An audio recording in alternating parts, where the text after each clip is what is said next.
14절까지 우리 함께 한 절 한 절씩 교독하도록 하겠습니다. 욥기 40장 10절로 14절 우리 한 절씩 교독합니다. 제가 먼저 10절을 봉독하겠습니다.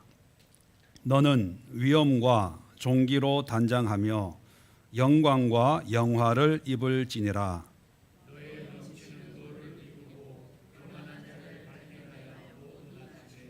모든 교만한 자를 발견하여 낮아지게 하며 악인을 그들의 처소에서 짓밟을지니라.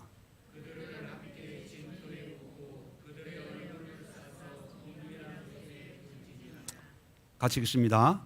그리하면 내 오른손이 너를 구원할 수 있다고 내가 인정하리라. 아멘. 자, 이제 하나님의 개입 38장부터 이제 41장까지 하나님의 개입인데, 이 하나님의 개입은 두 문단으로 나눌 수 있다. 이 첫 번째 문단과 두 번째 문단은요, 하나님이 말씀하는 주제가 확연히 다릅니다. 첫 번째 문단 우리 토요일 날 살펴봤는데, 이제 38장 처음부터 이제 40장 6절까지가 이제 첫 번째 문단이고, 그 문단에 대한 욥의 반응이 40장 3절, 4절, 5절이었다 말씀을 드렸습니다. 그러면 첫 번째 하나님의 질문의 내용은 뭘 얘기하는 걸까요? 자, 첫 번째 하나님이 첫 번째 문단의 주제는 뭘 얘기하는 걸까요? 하나님의 전능하심? 하나님의 전능하심인데, 좀 더 이제 세분화해 보면 욥은 하나님이 부재하여서 무관심이어서 세상이 엉망입니다. 무질서합니다. 그래서 나같이 의인도 고난당하고 이게 엉망인 세상 아닙니까? 나 같은 사람이 복을 받아야 되는데 왜 이런 취급을 받습니까? 라고 하는 어떤 세상의 무질서, 또 하나님의 무관심 등등에 대해서 욥이 불평했거든요. 그런데 첫 번째 하나님이 여러 가지 질문을 하는데, 창조부터 또 창조의 피조 세계의 그 운행하는 거, 너 이거 알아? 이럴 때 있어서 누가 이렇게 했을까? 계속 질문하는 것은 무슨 의도가 있을까요? 하나님에게는 무질서한 게 아니고 무관심한 게 아니고 내가 다 하고 있어. 내가 다 하고 있어. 그러니까 이제 이 얘기를 듣고 40장 4절에 나는 비천한 사람입니다. 무엇이라고 주께 대답하오리까? 손으로 내 입을 가릴 뿐입니다. 5절은 내가 한번 내 입을 가리겠다고 했는데 이 말밖에 할 게 없습니다. 이걸 이제 취소하는 거죠. 하나님이 다 하시는구나. 왜냐하면 하나님의 질문에 욥은 자기는 의가 충만하다고 주장을 하는데, 하나님이 질문하는 거에 욥의 도움이 필요해요, 안 해요? 필요하지 않아요. 또 욥이 그러한 지식이 있어요, 없어요? 없어요. 욥이 관여할 부분이 전혀 없는데도 세상은 비가 오고 눈이 오고 바람 불고 해가 뜨고 달이 뜨고 지고 다 어떤 규칙 질서 속에 돌아가는데, 결국은 하나님이 이게 다 내가 하고 있는 거야. 자, 그러면 욥의 고난의 문제도 그냥 하나님이 무관심해서 무질서한 세상의 어떤 결과물로 재수 없이 이렇게 고난이 찾아왔다는 걸까요? 아니죠. 거기에 어떤 하나님의 개입이 있다는 거예요. 참새 한 마리가 의미 없이 떨어지는 게 아니고, 드레핀 백합 송이가 의미 없이 들에 피어나는 게 아니라 모든 것이 하나님의 주권 가운데 이루어지고 있다. 쓸데없는 소리 하지 마라. 그런 내용이고요. 이제 오늘 공부해야 될 두 번째 문단은 악에 대한 문제입니다. 악, 정의. 자, 오늘 이제 8절에 보면 내가 내 공의를 부인하려고 내 의를 세우려고 나를 악하다 하느냐. 나쁜 하나님, 악한 하나님이라고 하냐. 자, 10절에 너는 위엄과 존귀로 단장하며 영광과 영화를 입을지니라. 이게 무슨 뜻이냐면 네가 그렇게 나를 악하다 하고 너 의를 세우려고 하면 한번 해봐. 너 영광, 위엄, 존귀, 영화로 한번 옷 멋있게 한번 입어봐. 자, 입고 11절입니다. 너의 넘치는 노를 비우고, 지금 하나님 앞에 불평 불만 많잖아요. 이거를 좀 내려놓고 교만한 자를 발견하여, 이게 이제 하나님 이 욥의 이 의가 영광 뭐 대단하다고 이제 주장을 하니까, 그러면 세상에 교만한 자를 찾아내서 그 사람도 그 교만함을 꺾어봐. 11절에 12절에도 모든 교만한 자를 발견하여 낮아지게 하고 악인을 그들의 처소에서 짓밟아봐. 악한 사람이 있으면 네가 너의 의로 그 악한 사람 혼 좀 내주고, 또 13절에 그들을 함께 진토에 묻고 그들의 얼굴을 싸서 은밀한 곳에 둘지니라. 이건 감옥에 쳐넣으라는 거예요. 나쁜 짓 하는 사람이 있으면 감옥에 쳐넣고 얼굴 또 짓밟고 혼내주라는 거예요. 자, 14절에 그리하면 내 오른손이 너를 구원할 수 있다고 내가 인정하리라. 그 얘기 이건 뭡니까? 그러면 네가 오른손이라고 하는 것은 어떤 행위의 어떤 대명, 네가 오른손으로 선하게 살았다 막 떠들었잖아요. 그것이 너를 확실하게 구원해 줄 수 있다고 내가 인정해 줄게. 너의 행위를 내가 다 인정해 줄게. 지금까지는 네가 뭐 이거 하고 뭐 많이 얘기했잖아요. 29장 31장에 뭐 고아를 돌보고 내가 이렇게 완벽한 선한 의를 행했는데 이렇게 주장을 했잖아요. 그런데 엘리후나 하나님은 그게 아무 의미가 없는 거다. 그런데 하나님이 욥에게 네가 그렇게 의인이라고 한다면 이 세상에 있는 이 악을 네가 다스려봐. 그러면 네 말 다 옳다고 인정해주고 너를 구원해줄게. 그 얘기입니다.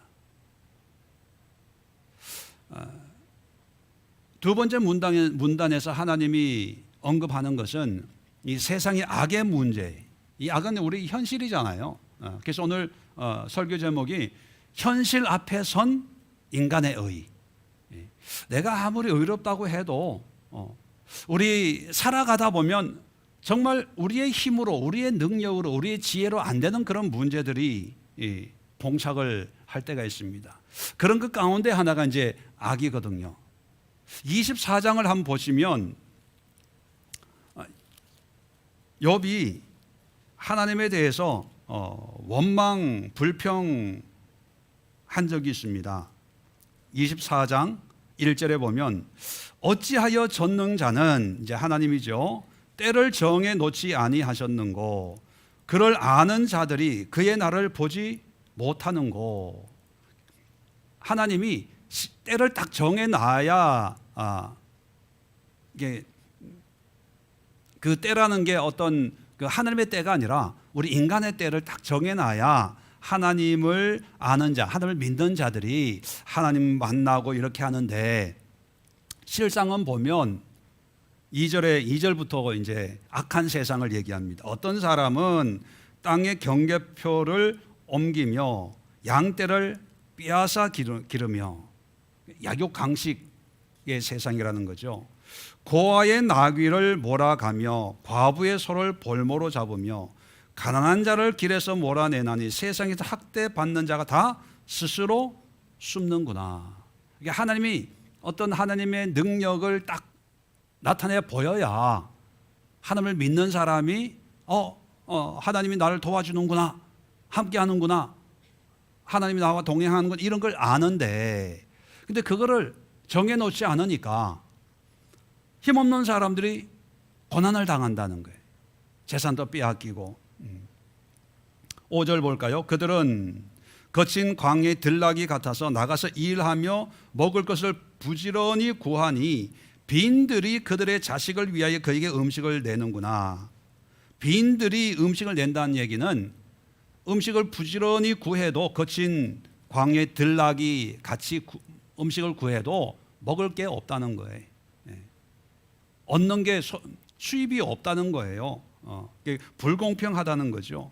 6절에 밭에서 남의 꼴을 베며 악인이 남겨둔 포도를 따며 의복이 없어 벗은 몸으로 밤을 지내며 추워도 덮을 것이 없으며 불공평하다는 거예요. 악한 사람은 더 잘 먹고 잘 살고 하나님을 믿는 사람들은 가면 갈수록 더 어렵게 사는데 과연 이게 하나님이 계시냐, 하나님 관심이 있냐, 여기에 대해 불평을 하는 거거든요. 12절 볼까요? 성중에서 죽어가는 사람들이 신음하며 상한 자가 부르짖으나 하나님이 그들의 참상을 보지 아니하시느니라. 하나님이 무관심하다는 거예요. 이 악에 대해서. 그게 하나님 앞에 이제 불평불만이 충만한 거죠. 13절 이하도 똑같은 그런 이야기를 합니다. 자, 그래서 24절, 25절 끝부분만 잠깐 살펴보면요. 그들은 잠깐 동안 높아졌다가 천대를 받을 것이며 잘려 모아진 곡식 이삭처럼 되리라. 가령 그렇지 않을지라도 능히 내 말을 거짓되다고 지적하거나 내 말을 헛되게 만들 자 누구냐. 내 말이 맞다는 거예요. 하나님은 없어. 세상이 엉망진창 아니냐. 여기에 누가 아니라고 할 사람이 누가 있어. 그래서 이 악이 존재하는 이유가 바로 하나님이 관심을 안 가져서 그런 거야. 하나님이 무관심하기 때문에 악이 판치고 있다, 이렇게 하나님 앞에 원망을 했거든요. 자, 여기에 대해서 하나님이 뭐라 그러냐 하면, 그래, 내가 무관심해서 악이 생긴다면 이 악을 네가 한번 해봐. 네가 나보다 더 잘났다며. 내 공의를 짓밟고 네 의를 세우려고 지금 이러고 있지 않냐. 그러면 네가 정말 의가 특출난 사람이라면 이런 의를 네가 다스려 봐. 그러면 내가 너 인정해 줄게. 근데 다스릴 수 있을까요, 없을까요? 당연히 없죠. 자, 당연히 없는 걸 알면서 이제 하나님이 얘기를 하는데, 근데 문제는 뭐냐 하면 이 악에 대해서 얘기를 하는데 이제 15절부터 41장 전체를 통해서 하나의 이게 비유라고 해야 될지 소개를 합니다. 소개를 하는데 15절 이하는 베헤못이라는 거를 얘기하고, 이거 좀 지울게요. 이제 좀 지금 세상의 악에 대해서 이제 얘기를 하는 거거든요. 악에 대해서 얘기하는데 40장에는요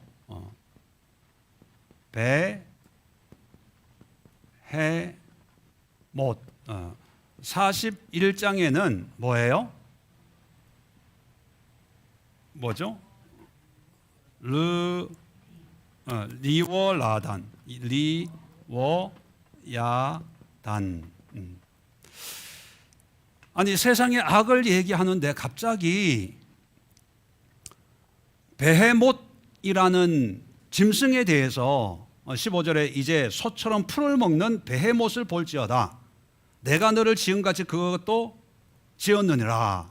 그러면서 뭐 얼마나 힘이 있고 뭐 엄청난 그런 용맹하고 힘이 있는 그런 짐승을 쭉 소개하면서 24절에 그것이 눈을 뜨고 있을 때 누가 능히 잡을 수 있겠으며 갈고를 그것의 코를 꿰을 수 있겠냐? 이렇게 물어봐요.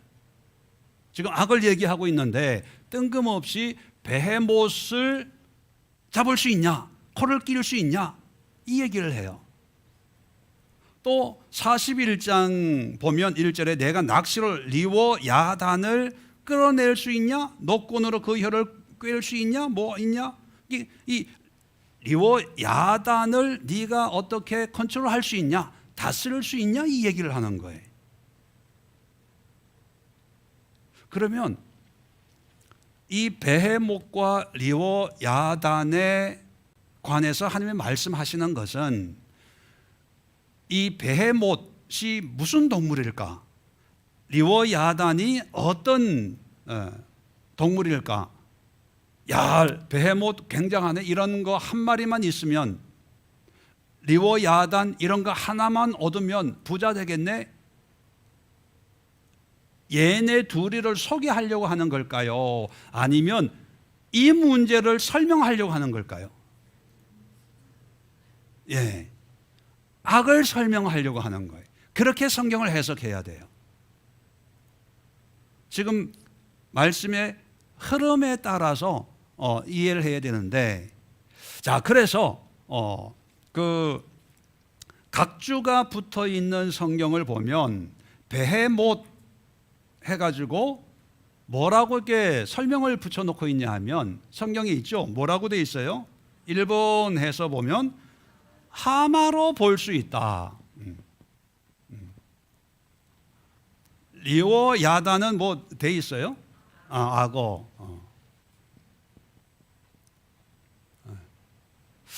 볼 수 있다라고 하는 얘기가 뭐냐면 베헤못이라는 단어가 여기 성경 전체를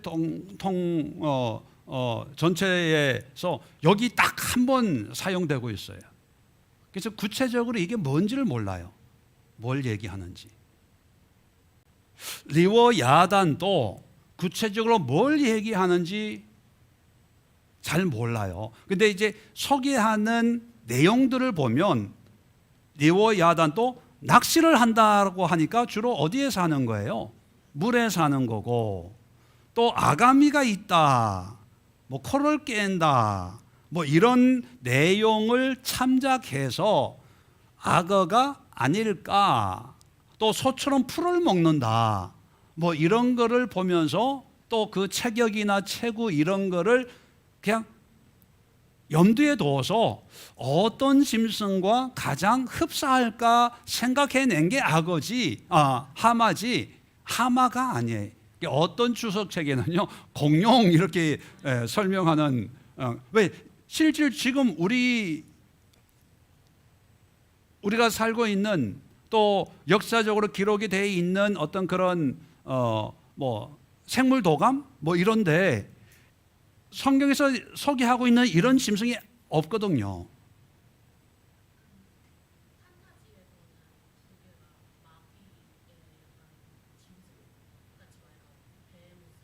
네, 제가 그걸 얘기하려고 하는 거예요.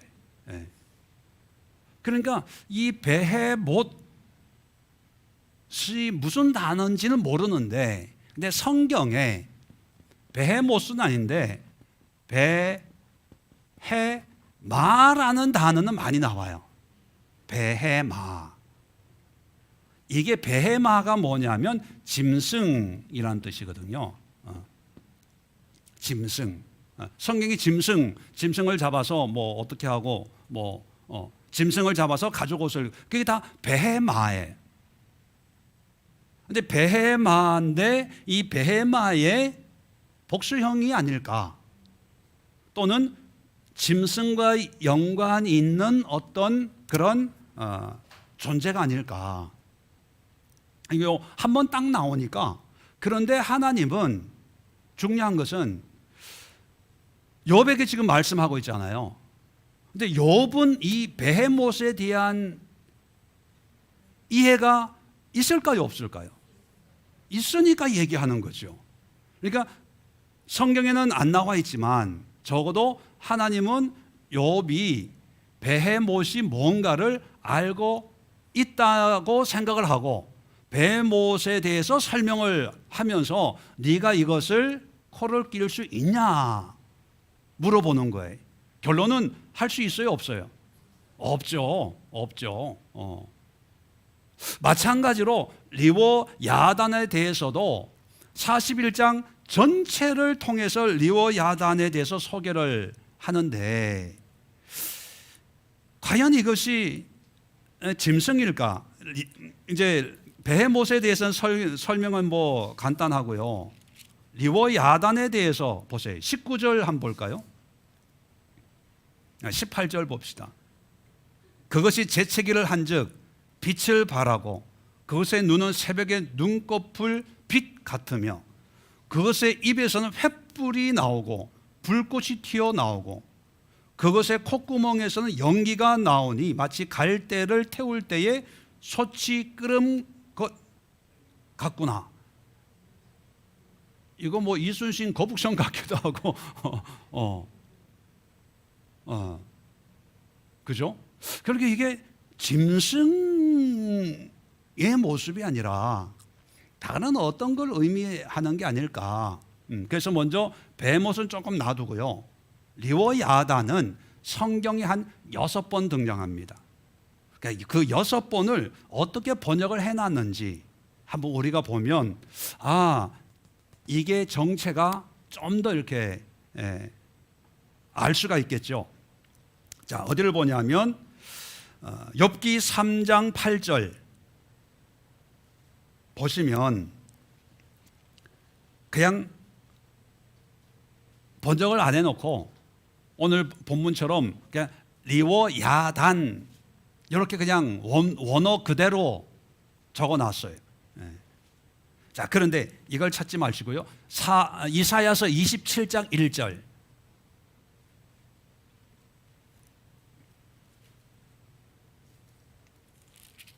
이사야 27장 1절 다 찾으셨나요? 자, 이사야서 27장 1절에 보면 그날에 여호와께서 그의 견고하고 크고 강한 칼로 날랜 뱀 리워야단 곧 꼬불꼬불한 뱀 리워야단을 벌하시며 바다에 있는 용을 죽이시리라. 자, 여기는 뱀 리워야단 이게 뭐냐면 뱀이라는 나하스라는 단어가 있어요. 나하스 리워야단 이게 두 단어를 병렬로 뱀 이렇게 뱀 리워야단 꼬불꼬불한 뱀 리워야단 이렇게 적었어요. 그러면 뱀과 리워야단은 무슨 연관성이 있다는 거예요. 그죠?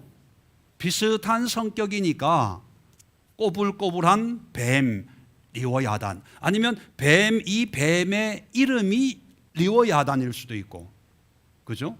리워야단의 정체가 뱀이 될 수도 있고 또는 뱀과 리워야단이 어떤 두 개가 같은 성질을 가지고 있고 같은 성격을 띠고 있다 이렇게 볼 수도 있어요. 그죠? 자, 또 한 군데 찾아보면 시편 74장 13절 시편 74장 13절 보시면 주께서 주의 능력으로 바다를 나누시고 물 가운데 용들의 머리를 깨뜨리셨으며 이렇게 되어 있잖아요. 이 용들이란 단어 원어를 찾아보면 뭘까요? 리워야단이에요. 리워야단. 이거를 시편에서는 용 이렇게 번역을 해놨어요. 용.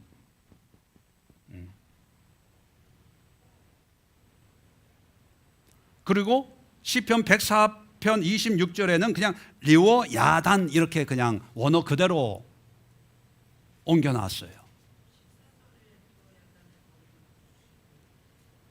네, 14절이에요.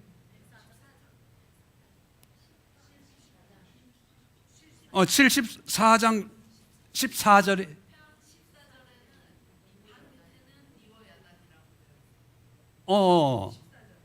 그래요?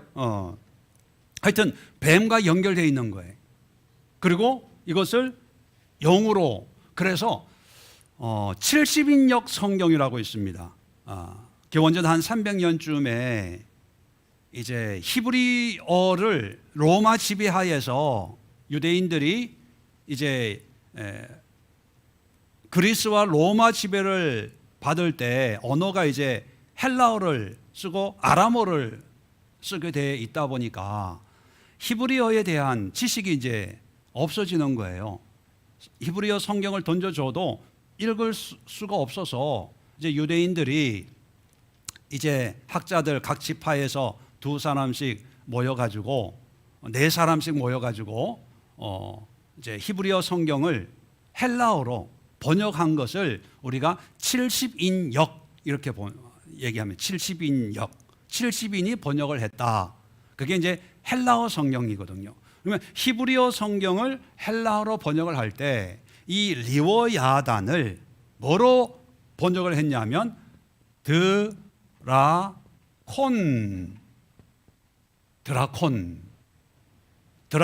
무슨 뜻일까요? 드라마 볼 수 있는 쿠폰? 그게 아니라 여기서 이제 영어 드래곤, 용이 나오는 거예요. 용. 그러면 적어도 유대인 학자들은, 유대인 랍비들은 리워야단을 뭐라고 생각했다? 영이라고 생각했던 거예요. 자, 그러면 이제 이걸 좀 지웁시다. 그러면 두 개를, 구약 시대에는 이 짐승, 베헤못,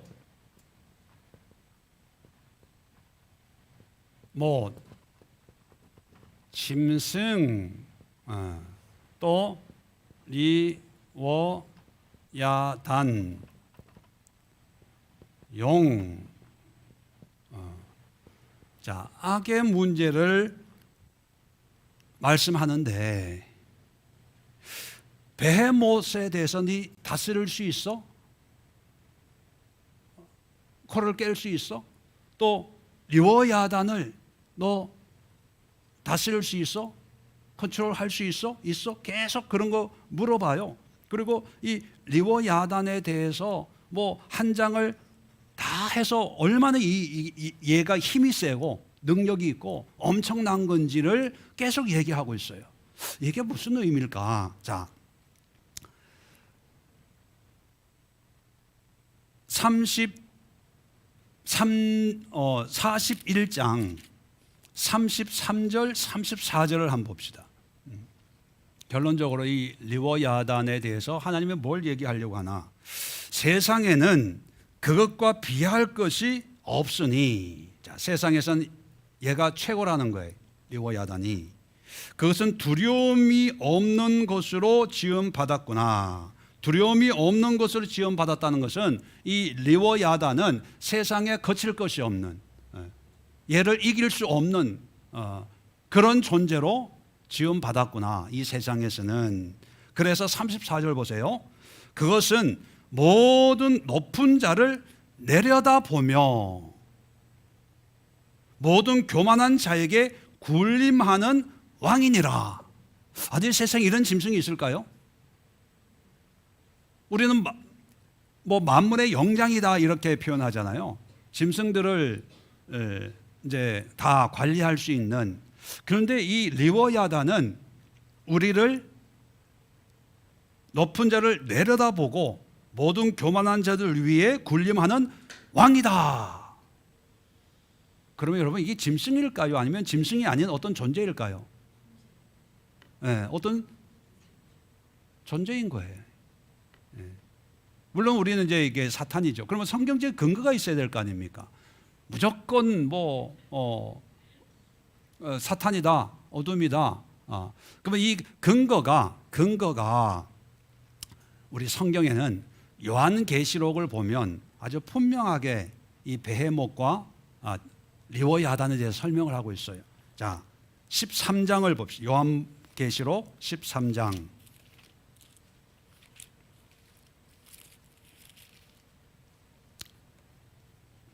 자, 12장부터 봅시다. 12장부터.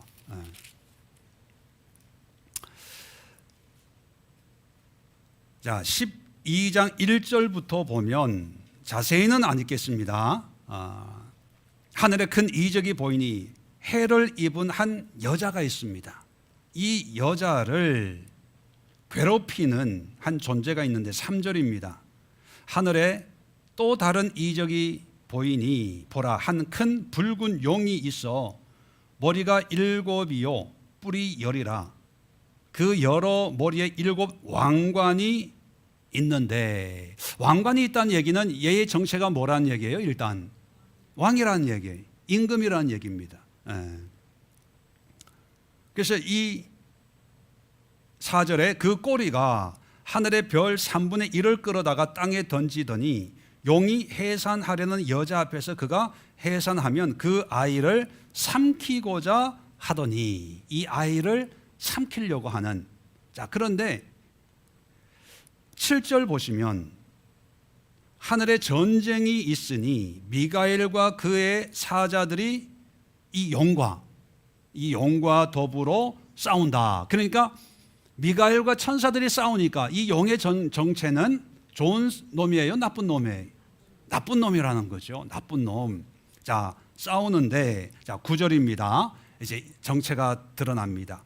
큰 용이 내쫓기니, 이제 전쟁에서 졌어요. 미가엘한테 져가지고 이 땅으로 쫓겨 내려오는데, 옛 뱀, 곧 마귀라고도 하고 사탄이라고도 하며 온 천하를 꿰는 자라. 그가 땅으로 내쫓기니 그의 사자들도 그와 함께 내쫓기니라. 자, 여기 보니까 용, 옛뱀, 그런데 정체가 사탄이라는 거예요. 마귀.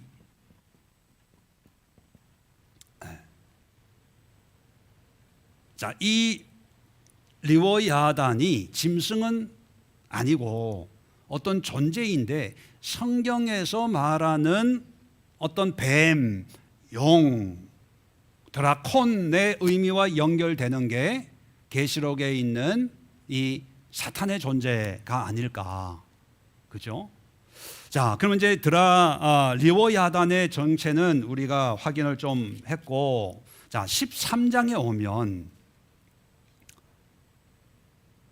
자, 내가 보니 1절입니다. 바다에서 한 짐승이 나오는데, 한 짐승이 나오는데 뿔이 10이요 머리가 7이라. 그 뿔에는 10 왕관이 있고 그 머리에는 신성 모독하는 이름들이 있더라. 자, 신성 모독의 이름이 있다는 얘기를 보니까 이 짐승도 좋은 놈이에요, 나쁜 놈이에요? 나쁜 놈이에요. 그런데 이 짐승들이, 자, 4절 보십시다. 4절. 용이 짐승에게 권세를 주므로 용에게 경배하며 짐승에게 경배하여 이르되 누가 이 짐승과 같으냐? 누가 능히 이와 더불어 싸우리요? 지금 하나님이 지금 말씀하고 있는 내용하고 비슷하지 않아요? 누가 얘를 컨트롤할 수 있냐? 너 할 수 있어? 너 코를 깰 수 있어? 너 다스릴 수 있어요? 정답은 뭐예요? 아무도 못해요. 아무도 못해요. 그 얘기를 여기도 똑같이 해요. 이 짐승은 용이 권세를 주고 짐승은 용을 경배해요. 그러니까 두 뗄래 뗄 수 없는 그런 존재라는 거죠. 6절 보세요. 짐승이 입을 벌려 하나님을 향하여 비방하되 그의 이름과 그의 장막과 하늘에 사는 자들을 비방하더라. 자, 그런데 또 11절 한번 봅시다. 13장 1절에 이 짐승은 바다에서 한 짐승이 올라와요. 바다에서. 근데 11절에 보면 내가 봄에 또 다른 짐승이 땅에서 올라와요. 이게 짐승이 몇 마리다? 2마리다. 바다에서 올라오는 것, 땅에서 올라오는 것.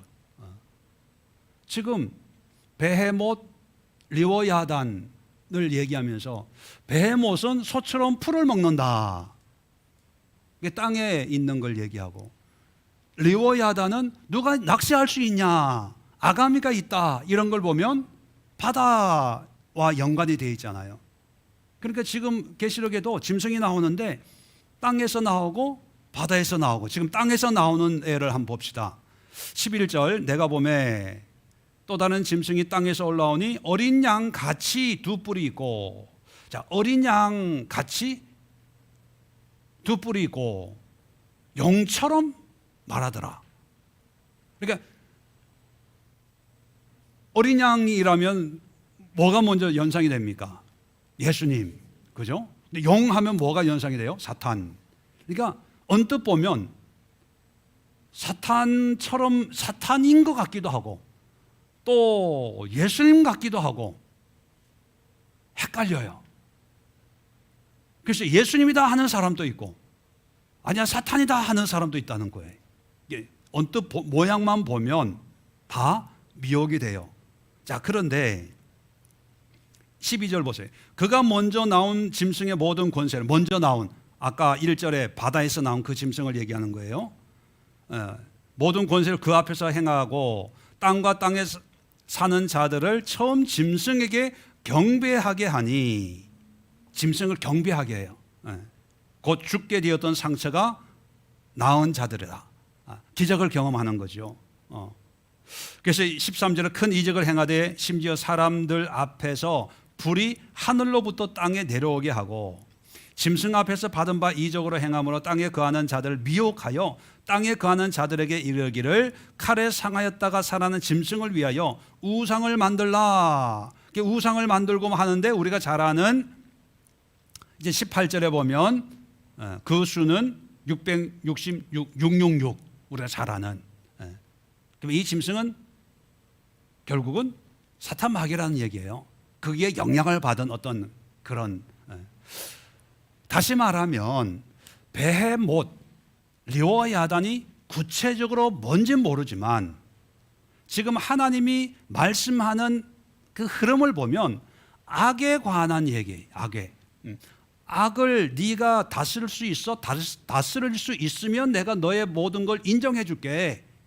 그리고 나서 얘기하는 게 베헤못, 엄청 힘이 센데 너 할 수 있어? 다스릴 수 있어? 리워야단, 얘 정말 기가 막힌 애인데 얘하고 싸울 수 있어? 이길 수 있어? 못하잖아.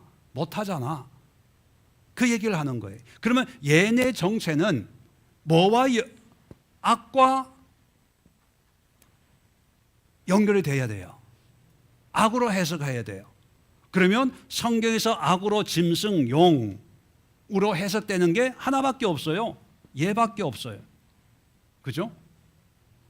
자, 그러면 하나님이 욥에게 뭘 얘기하려고 하는 걸까요? 두 번째 질문에서 너 사탄 마귀와 싸워서 이길 수 있어? 이 얘기는 또 다른 뭘 얘기하려고 하냐면 너 영적인 세계에 대해서 알아?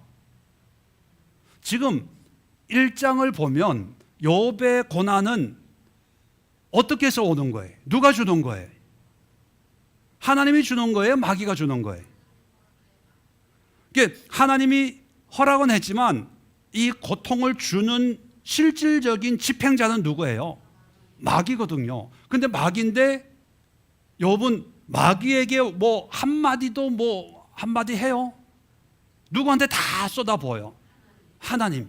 그 얘기는 뭐냐면 욥은 마귀에 대해서 무지하다는 거예요. 영적으로 무지하다는 거예요. 자, 영적으로 무지한데 욥의 삶을 보면 어때요? 바른 생활 사나이예요. 착하고 성실하고 근면하고 KS 마크.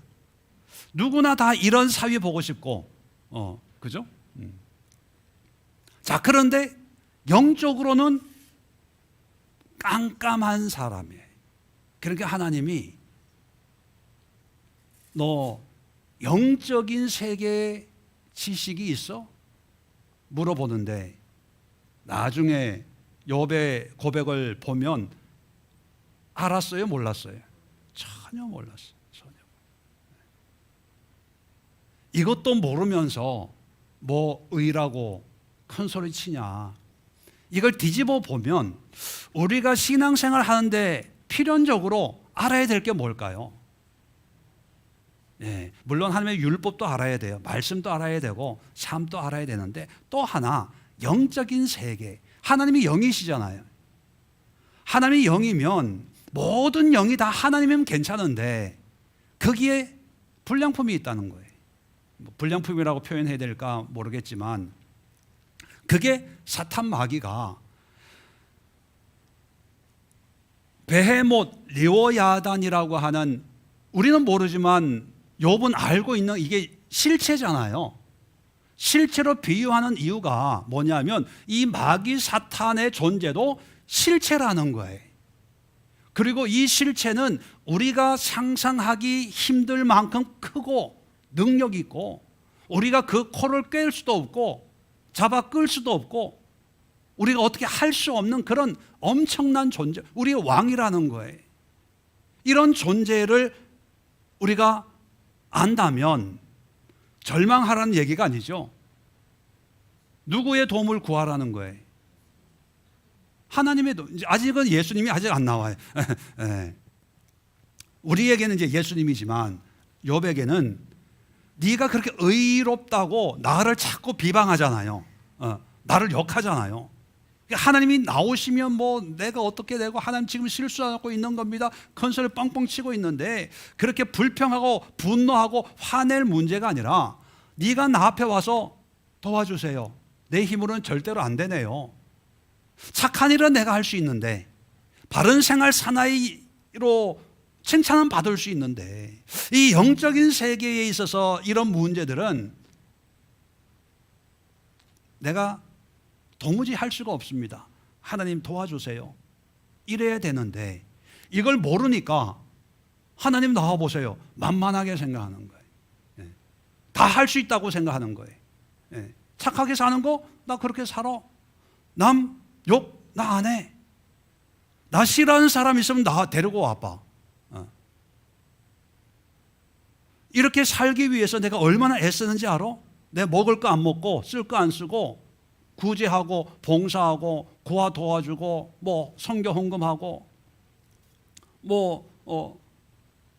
나는 내 나름대로 열심히 이렇게 믿음 은혜 속에 믿음 생활하고 있는데 왜 하나님은 나를 자꾸 이렇게 건드리시냐? 거기에 불평 불만이 생기는 게 욥이거든요. 자, 그때 하나님이 이제 두 번째 질문을 통해서 네가 하고 있다는 그 일만 생각하지 말고 그 현상 결과 이런 것만 보지 말고 영적인 걸 한번 생각해봐. 영적인 싸움을 싸우고 있어? 물론 모든 고난이 마귀가 주는 건 아니에요. 모든 고난이 마귀가 준다 이렇게 생각해서도 안 되지만 또 내가 겪고 있는 이 삶의 마귀가 전혀 역사하지 않는다 이런 생각도 옳지 않다는 거예요. 왜? 마귀의 존재는 현실이라는 거예요. 현실. 그러면요, 하나님이 개입을 해서 우리가 다 욥 같은 삶을 살고 있는 욥 아닙니까?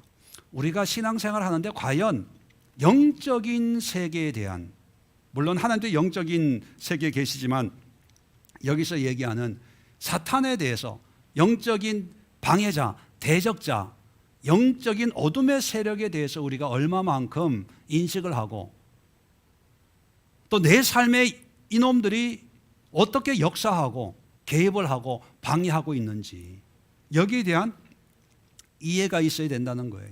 경계가 있어야 된다는 거예요.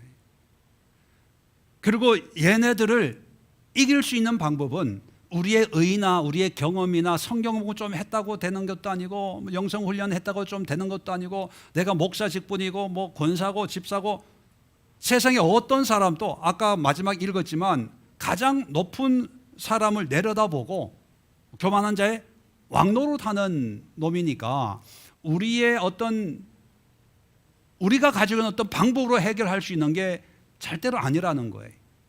유일하게 할 수 있는 방법은 뭐라고요? 하나님이. 여기 재미있는 표현이 하나 있는데 그 몇 절을 보시냐 하면 19절 41장 19절 자, 리워 야단에 대해서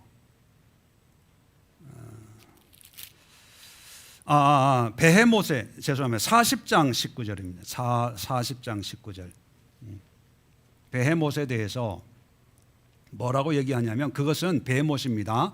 하나님이 만드신 것 중에 으뜸이다. 으뜸. 이 으뜸이라는 말 원어 태초에 하나님이 천지를 창조하시니라 그 태초라는 말이 이 단어가 똑같은 거예요.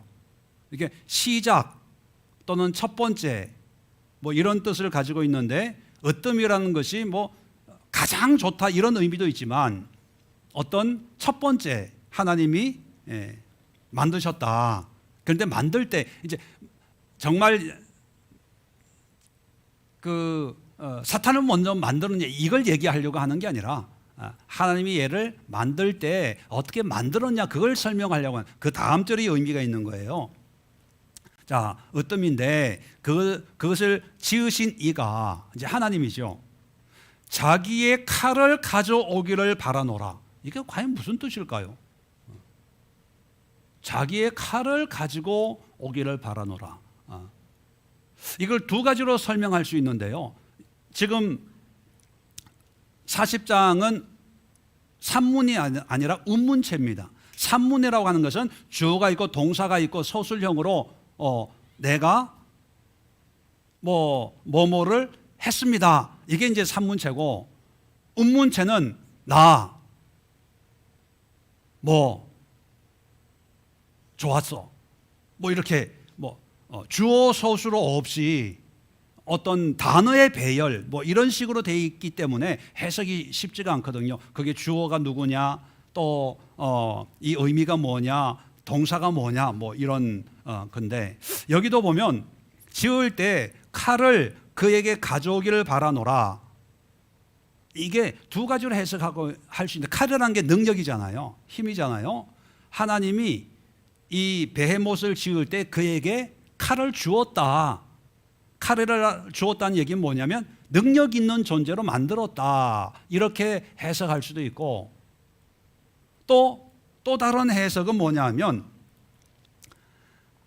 하나님만이 지을 때 하나님만이 그에게 칼을 댈 수 있다. 줄 수 있다. 그런 뜻이에요. 그러니까 얘를 컨트롤할 수 있는 분은 하나님밖에 없다 이런 뜻이 될 수가 있는 거예요. 그러니까 어떻게 해석하든지 그게 옳다 그러다 뭐라고 할 수는 없지만 지금 하나님이 베헤못에 대해서 베헤못의 능력을 얘기하는 거예요. 근데 그 능력이 크다는 것을 얘기할 때 물론 베헤못이 칼을 가지고 있다. 칼을 가지고 있도록 만들어졌다 이렇게 해석해도 되지만 하나님만이 칼을 댈 수 있다 해도 의미는 돼요. 그죠? 하나님 외에는 그 누구도 그에게 칼을 댈 수 있는 존재가 없다는 얘기니까 엄청난 힘을 가지고 있는 존재라는 거죠. 그렇게 보면 하나님만이 칼을 댈 수 있다라고 이해하는 게 우리에겐 더 신앙적으로 도움이 돼요. 왜냐하면 센 놈이구나. 그런데 누구만 다스릴 수 있다. 하나님 칼은 하늘 손에 있다. 그러면 우리는 하나님께 부탁하면 이놈을 충분히 잡아 올릴 수 있다. 이런 얘기가 되는 거죠. 이런 얘기를 하는 이유가 이제 왜 욥에게 이런 얘기를 하는지 여러분 이제 이해가 될 거예요. 욥은 이런 게 어디 있어? 나만 착하게 열심히 살면 되지 뭐. 선행이 중요한 거지. 칭찬받고 이런 게 중요한 거지. 뭐 이따우 이건 뭐 내가 열심히 하면 돼. 내가 착하게 하면 돼. 이런 생각이 있는데 아니야. 웃기지 마. 너를 지금 이 꼴 만든 게 얘야. 얘한테 너 한마디 해본 적 있어? 얘한테 뭐 왜 날 이렇게 하냐 원망하고 한 적 있어? 그리고 얘하고 싸워서 너 이길 자신 있어? 없어.